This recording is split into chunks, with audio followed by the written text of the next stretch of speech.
Hello, আসসালামু আলাইকুম guys, সবাই কেমন আছেন? চলে আসলাম নতুন একটা ব্লগে। আজকের ব্লগ থাকবে আমার রান্নাঘর।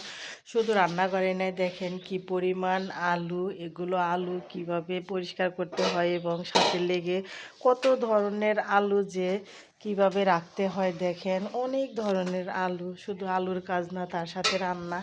চলে আসলাম রান্নাঘরে। আজকের রান্না হচ্ছে কবিতরের মাংস ঝোল করছি। এই দেখেন ঝোল হচ্ছে কবিতরের মাংস। তারপরে হবে বড়া, পেঁয়াজি, সব ধরনের মশলা কেটে রেখে গিয়েছি, কারণ রোজা রমজানের দিন ওইভাবে রান্নার ব্লগটা নেওয়া হচ্ছে না, কারণ সবাই শুধু বলে রান্নার ব্লগ কর, রান্নার ব্লগটা চাচ্ছে সবাই, কিন্তু রান্নার ব্লগে ওইভাবে আসছি না।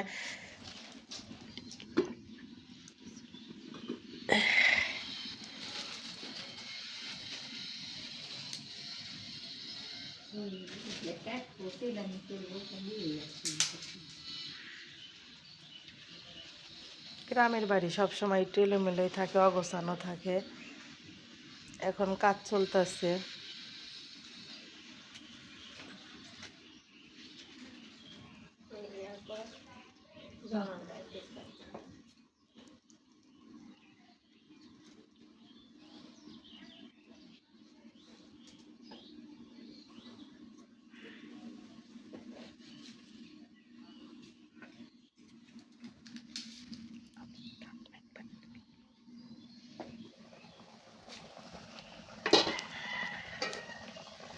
এই দেখেন কবিতরের মাংসটা ভুনা হবে, কারণ আমি ঝোলটা দিয়ে দিচ্ছি।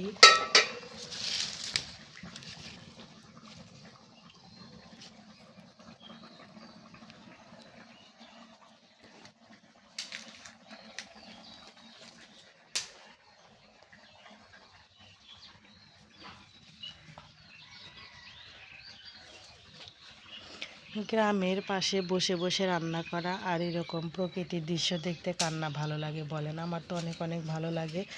আপনাদের কেমন লাগে অবশ্যই অবশ্যই কমেন্ট বক্সে জানাবেন। রোজা রমজানের দিন বাহিরে রান্না করা মজাটাই অন্যরকম।